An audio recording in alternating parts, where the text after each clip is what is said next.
Join me.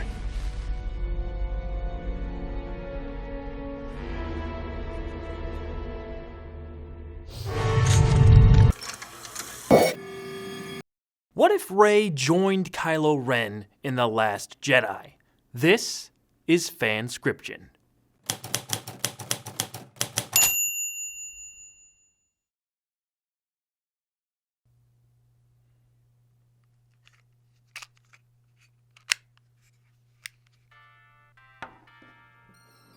Hey Rob, it's Walter. A few weeks ago, I did a Twitter poll asking our viewers which question they would like answered most. What if Qui-Gon Jinn lived to raise Anakin, or what if Rey joined Kylo Ren in The Last Jedi? The Qui-Gon question won, but I'm going to need some time to ruminate on that one, so in the meantime, your mission, should you choose to accept it, and you should, because otherwise it's going to be a short video, is to answer what would happen if Rey joined Kylo Ren in The Last Jedi. There are some rules. Number one, since at the time of this video's release, Rise of Skywalker isn't out yet, you're not allowed to read up on rumors or spoilers from that film. Number two, you can't change anything The Last Jedi did prior to Kylo and Rey's scene in Snoke's throne room. That would be a whole other video. Number three, finally, you have to include Leia. They're including her in some form in Rise of Skywalker, so don't limit yourself. We'll just have to assume Mickey and his deep, deep pockets will find some way to make it happen. Who knows, maybe it'll be easier for you this way.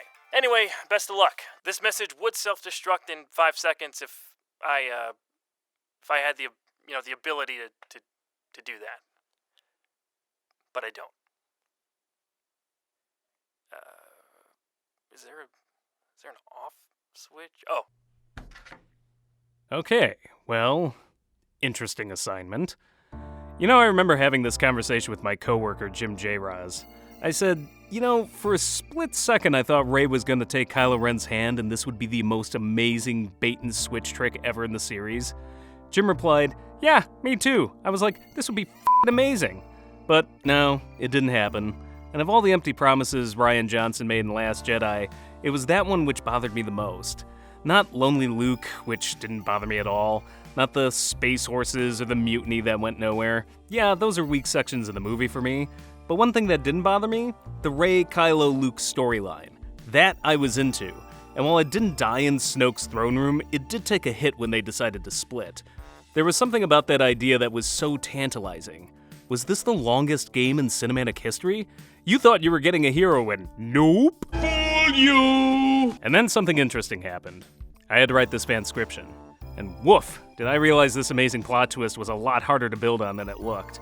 I went through a number of options, all of which were riddled with problems from both an artistic and business perspective. I'll lay them all out here and save the one I'd go with for last. So milk your weird four-titted alien walrus and pull up a chair, because we're going to the dark side. Option 1. Rey goes pure evil. She takes Kylo's hand and commits herself to becoming the next Dark Lord. Of course, this would require a whole new trilogy to sort things out. From here you can have two outcomes. The first is yet another redemptive story arc. Rey basically goes full Anakin and it takes another hero to set her straight. Odds are she'd die at the end like Vader, but only after realizing the error of her ways. And along the way she'd probably have to eliminate Kylo Ren as the competition. Or maybe Kylo sticks around and they're a duo, but he's taken out by the heroes, which only makes her more nuts.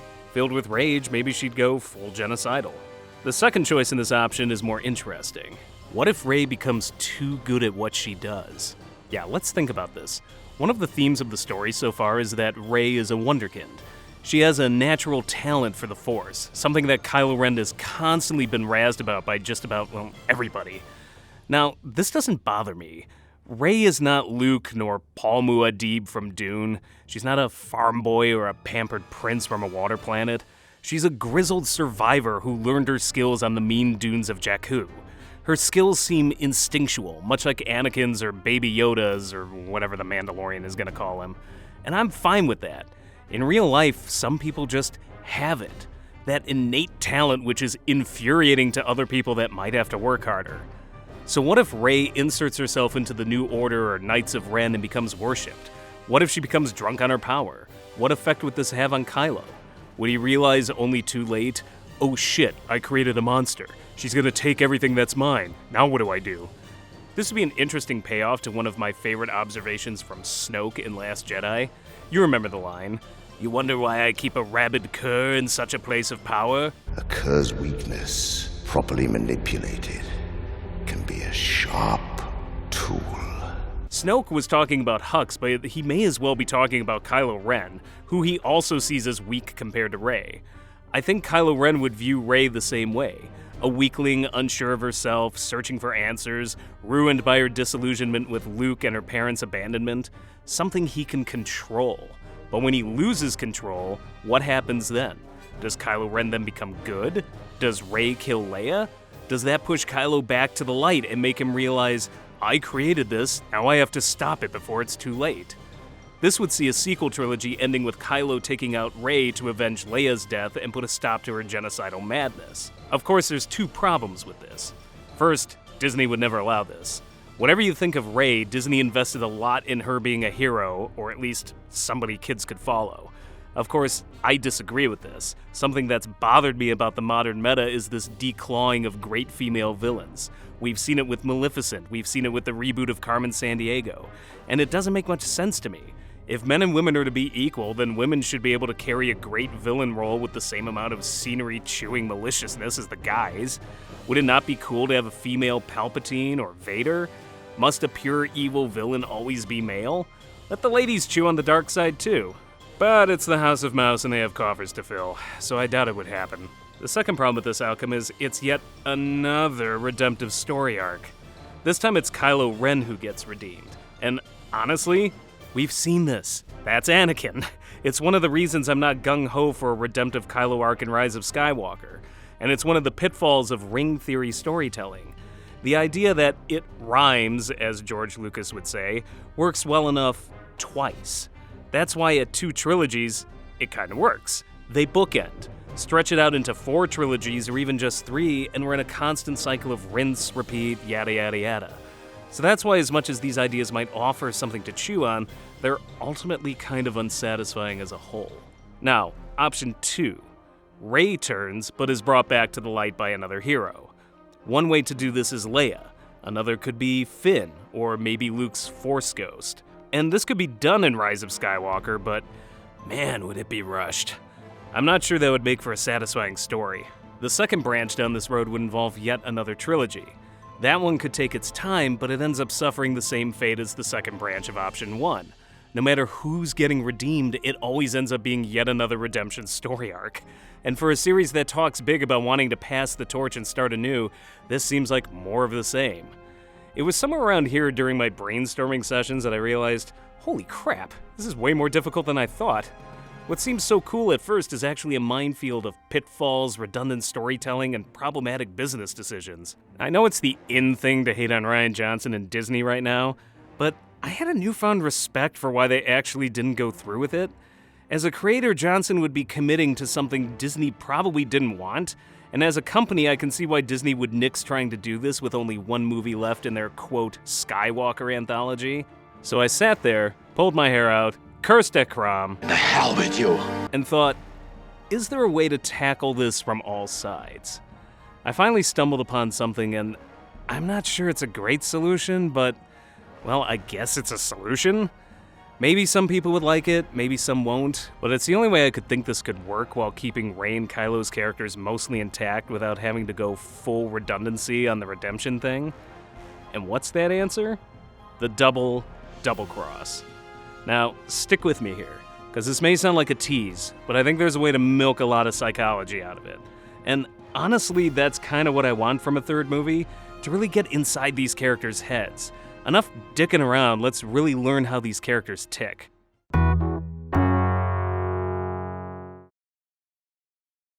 Hey there, FanScriptioneers, Walter Benaziac here. If you like some of the stories I've written on this show in the past, you should head on over to my personal channel, youtube.com/awesomewalter, and check out my brand new 5-part miniseries, The Infinity Trinity. I wrote, directed, edited, and acted in all the episodes. So if you're a FanScription fan, you may like this throwback-style comedy. Heck, you might even recognize a few people if you keep an eye out. So after you're through with this here video, give it a shot and let us know what you think. Now, back to FanScription. So we'd start off in Last Jedi. Rey takes Kylo's hand. She joins him at the battle on Crate. Kylo wants to go in guns blazing, but Rey convinces him to let her try to negotiate. She appears before the rebels and tries to convince him to surrender. Now the rebels, Finn, Poe, Leia, and Rose are all horrified. Still, they refuse. Rey makes it clear, calmly pleading, that if they don't, they will be destroyed. But nothing doing. She returns and Kylo says he's moving in. She says, "Do what you have to do." Then Luke appears. Kylo and Rey descend to him. Luke professes his disappointment in her, and she shoots back her own disappointment by saying, "You told me the Jedi were dead." Luke replies, "Are they?" Kylo orders Rey to stay back. This is a battle between him and his master. Rey holds back. After all, Luke had wronged Kylo first. Just like in the original, Luke reveals himself as a projection. Rey sarcastically smiles at the revelation like, "You son of a bitch, you actually did it." The one difference here is that I'd have a small rebel reinforcement force arrive in the nick of time. Rey shouts at Kylo to return. They have to flee. But Kylo wants to pursue Leia. Rey tells him to bury the past. They're of no use to each other if one of them's dead. As Kylo boards his shuttle, Rey senses Luke's death. "Farewell, Master," she whispers, and the shuttle disappears into the darkness of space, a dark reflection of Luke's glorious sunset ending. Then we cut to the kid with the broom like in the original ending.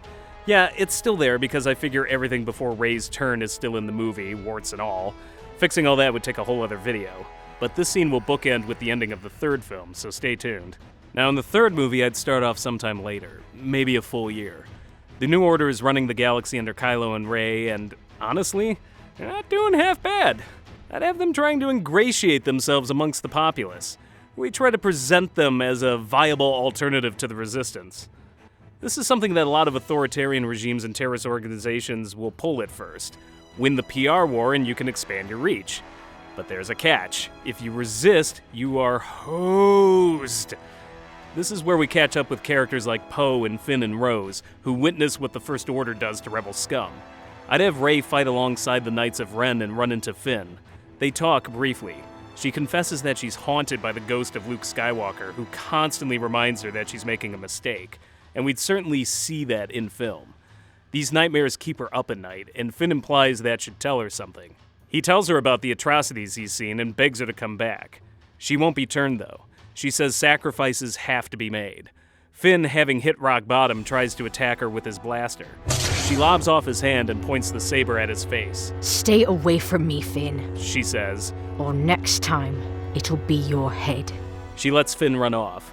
As for the side characters, I'd probably just do whatever the trailer implies.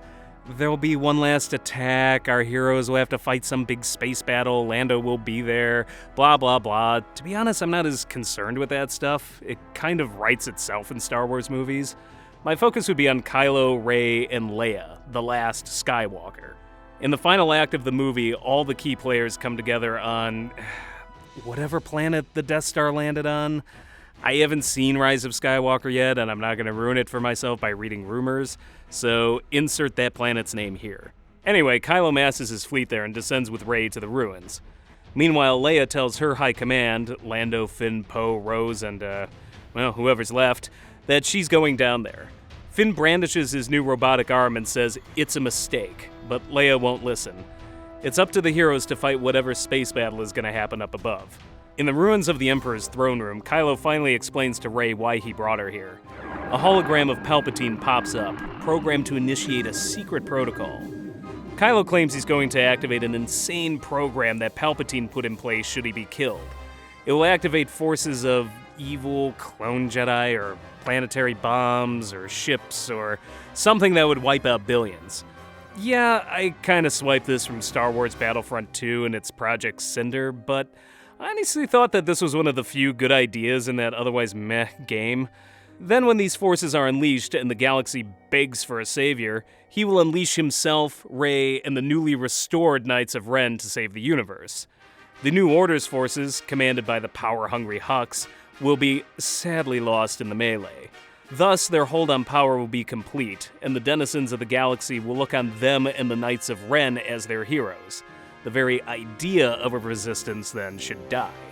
Rey wisely questions the sanity of this plan, but Kylo hits a button and says it's already done. A space battle with whatever force is unleashed ensues, with one twist. The New Order ends up joining with the Resistance against this new force, since now their survival completely depends on it. As a battle rages above the planet, we follow a small fishing village down below. We focus on one girl in particular, who stares up in horror and amazement as fiery space shrapnel rains down upon them. Meanwhile, in the throne room, Kylo is suspicious and demands a final test of loyalty. 2 Knights of Ren bring Leia in. Kylo orders Rey to kill her. In a complete role reversal, Rey refuses. She steps up to Palpatine's throne and admits she's tired of his pathetic games. If this is to be a true partnership, it's time he proved himself to her. She draws her dark hood over her head, sits on the throne, and orders Kylo to kill Leia.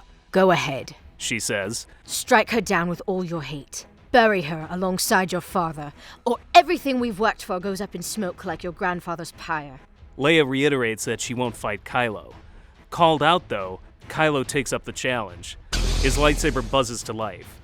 He swings as Leia closes her eyes, but the saber stops short. Rey steps down the throne room stairs and says, You can't do it, can you? She explains that's the difference between them. She came from nobody. Trash, as Kylo said. And her experience with the infinite mirror images of herself back on Luke's island forced her to realize that she was truly alone. She crossed the threshold, dealt with that void. But Kylo? He has attachments. He may have killed Han Solo, but he hesitated in firing on Leia in The Last Jedi. His pilots had to do it for him.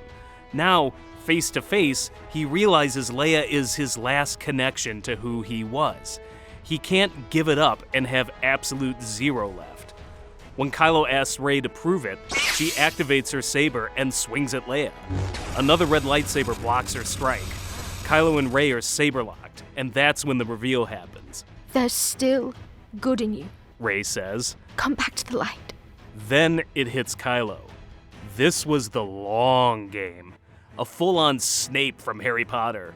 Rey did everything she could to bring him to this moment. Unfortunately, he doesn't fully turn. Instead, his rage gets redirected at Rey, and what follows is an epic lightsaber battle. Even Leia activates her saber when Kylo nearly takes Rey out.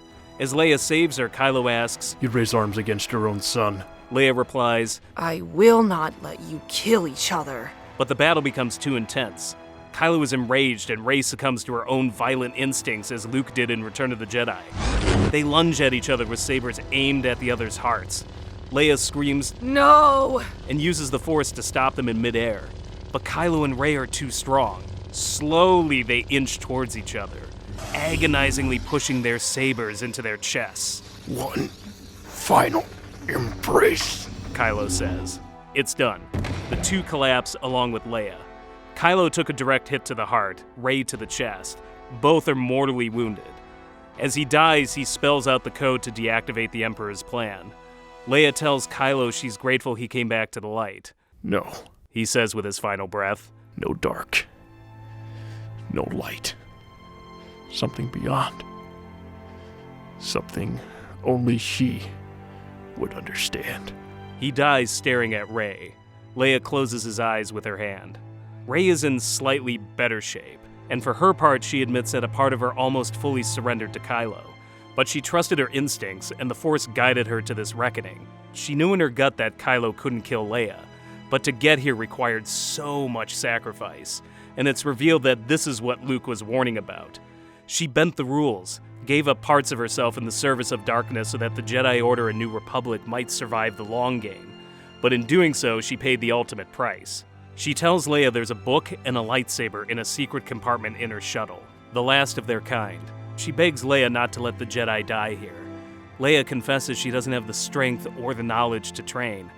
The Skywalker blood has proven itself to be as much a curse as a blessing, and Rey says that's the key. Simply pass on what you have. She says. As the Resistance celebrates up above, we cut back to Leia on the throne room. Kylo's body lays on a pyre. She lights it and he burns as Vader once did. The circle is now complete. Some distance away, Rey stumbles across the rocky shores. She's abandoned her dark robes and walks with her old Jakku staff, propping herself up. She comes to the edge, waves crashing around her. She takes a deep breath and smiles, completely at peace. She drops the staff and stretches out her hands. A giant wave crashes at her feet, overtaking her in a thundering splash. When the wave drops, she's gone. We flash forward sometime later. I figured there'd be a big celebration at the founding of the new Republic, or whatever they want to call it. Maybe Finn, with his stormtrooper history, is in charge of brokering a ceasefire with the New Order, and the first order of business would be taking out the Knights of Ren, which now has no love for the New Order or the new Republic. But there is one last question. Where's Leia? Should she not be there? The final scene would show Leia back on the planet with the Death Star ruins. Her face half concealed behind a hood, she stands alongside the shore where Rey disappeared and throws 2 roses into the sea. In the distance, she sees a glimmer. A fishing girl uses her binoculars. It's the same girl who witnessed the battle earlier. The kid paddles her boat over and greets Leia. The girl talks of the great battle that unfolded above them and how their family is poor and destitute from the fallout. She often dreams of adventure, but she's a nobody. And Leia reminds her that great heroes and villains have all come from nowhere planets, like the Skywalkers. The girl claims she heard a rumor that the Skywalkers were finished. Leia says, No, there will always be another Skywalker. Maybe not with that name, but in spirit. The girl then plays with a rock. It levitates briefly in her hand before plopping into the sea. Leia asks how she does that. The girl replies she doesn't know. It's just instinct. But whatever it is, she's not very good at it. It only lasts a second. The other children don't even believe her. They think it's a trick. Eventually, the girl offers to bring Leia some food from her village. Leia thanks her and the girl sails off. When the girl returns, Leia is gone, but a book remains. It's the Last Jedi text that Rey saved from the previous film. Next to it is Luke's lightsaber. The girl grabs the book and walks to the shore. She fidgets with the lightsaber and manages to find the switch. As the Force theme plays, the clouds part and the sun shines down on her. Like the boy at the end of The Last Jedi, she points the sword towards the stars as the music swells. Behind her, the Force ghost of Rey looks on, smiling. And there you have it. Now you can start over. Next one could take place 6 years from now, or 100 years, maybe 1,000. This allows for a lot of creative freedom. Maybe we follow the kid, maybe we don't. Point is, the Jedi live on, but as something new. From a certain point of view, Kylo kind of gets his wish to clean the slate, and Rey gets hers, continue the Jedi Order in some form. But now it's not tainted by the Skywalker curse. Leia simply passed on the tools. The galaxy, for the first time in a long time, will have to figure this out all again on its own. As for the redemption issue, neither of their arcs feel like a full repeat. Dark Rey was dark at points, but never fully dark. Kylo Ren was good enough to spare Leia and shut down his insane plan, but never fully good. In essence, they kind of ended their lives as gray Jedi. In fact, maybe this would be the first gray Jedi we would see on the big screen. They did what they had to do and kind of created a new balance between light and dark, which I think is a decent enough metaphor for starting over. This then fulfills the promise Rian Johnson made when Kylo offered his hand to Rey in the first place. Some may wonder if they were ever truly in love, or if this was just a spiritual meeting of the minds. I'd leave it ambiguous, though I'm sure Reylo's shippers would overheat their keyboards regardless. Guess it's up to the audience. So there you go. Those are the various ways you could film a Dark Rey storyline. Personally, I like the last one, but maybe you disagree. Maybe you have your own theories. Let us know in the comments, and check out our podcast in future episodes. Until next time, may the Force, something.